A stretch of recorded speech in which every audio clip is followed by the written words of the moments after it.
Ok, vamos lá analisar isso aqui. Temos uma proposta de lei que está dando o que falar em Portugal. Veio do partido Chega. A ideia central: permitir que se perca a nacionalidade portuguesa, né, em caso de condenação por certos crimes. A gente está se baseando em notícias recentes, TFL Lusa, Diário de Notícias, que cobriram a proposta, né? E também a reação dos serviços lá do parlamento português e a polêmica política toda que veio junto. Então, o nosso objetivo aqui é tentar entender os detalhes dessa proposta, as questões bem sérias de constitucionalidade que foram levantadas e como é que está esse processo lá na Assembleia da República agora? Olha, basicamente o que o Chega quer é mudar a lei da nacionalidade. Para quê? Para que a perda da cidadania possa ser uma consequência de condenações criminais específicas. Parece simples, né?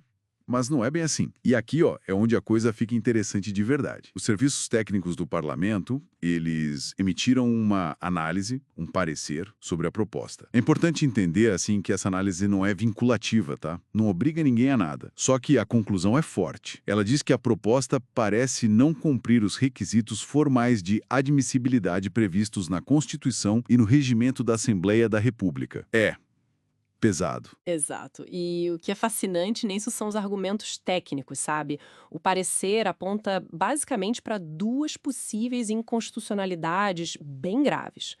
Primeiro, uma violação do artigo 30, número 4 da Constituição Portuguesa. Eles se baseiam em juristas de peso, né, como Jorge Miranda, Rui Medeiros, e argumentam que a perda da cidadania não pode ser tipo um efeito automático, obrigatório de uma pena criminal. O direito à cidadania é fundamental, não pode ser tirado assim de forma arbitrária. Entendi.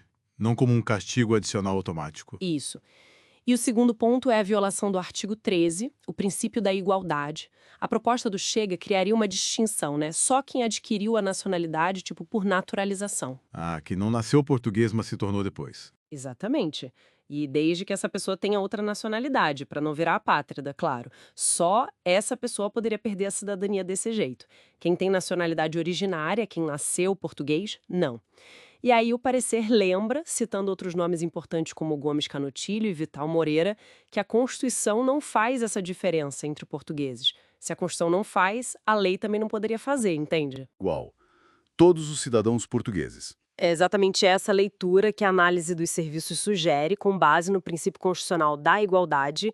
Qualquer diferença de tratamento precisaria ter uma justificativa constitucional muito, muito forte, sabe? E eles não viram isso na proposta. E, claro, isso não ia passar batido politicamente, né? O André Ventura, líder do Chega, veio a público acusar o presidente da Assembleia, o José Pedro Aguiar Branco, de estar bloqueando a iniciativa. Ele pegou essa análise técnica e tratou como se fosse já uma decisão final do Aguiar Branco, dizendo que ele estava passando por cima do Tribunal Constitucional, basicamente. Pois é. Só que, se a gente olhar o quadro geral, a informação que veio do gabinete do Aguiar Branco é outra. Eles esclareceram que o presidente da Assembleia ainda não tomou decisão nenhuma. Nada. O processo ainda está rolando, sabe? Em análise. Inclusive com conversas com os outros partidos. Então, segundo o gabinete, as falas do Ventura partiram de um equívoco. Não tem despacho assinado, não tem nada decidido ainda. Entendi. Então, o pé em que a coisa está agora é... Tem uma análise técnica lá dos serviços do parlamento, com alertas bem sérios sobre a Constituição. Sim, alertas importantes. Sim. Mas a palavra final, se a proposta do Chega vai para debate no plenário ou não, essa decisão ainda está com o presidente da Assembleia. E ele não decidiu. Exatamente. Está pendente. Bom, então, resumindo tudo isso, o que a gente tem? Uma proposta de lei polêmica, que mexe com coisas sérias como direitos fundamentais, igualdade, e que levanta dúvidas constitucionais grandes.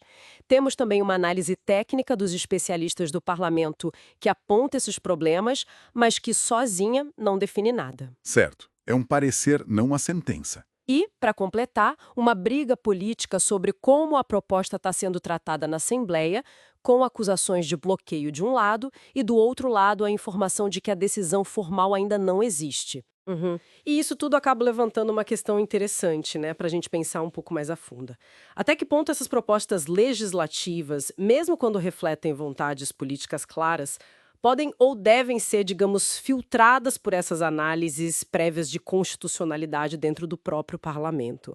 Isso antes mesmo de chegar, eventualmente, num tribunal constitucional. Ou colocando de outra forma, como é que se equilibra a representação política, a iniciativa dos partidos, com a necessidade de proteger os princípios fundamentais que estão lá escritos na Constituição. É um equilíbrio delicado, né?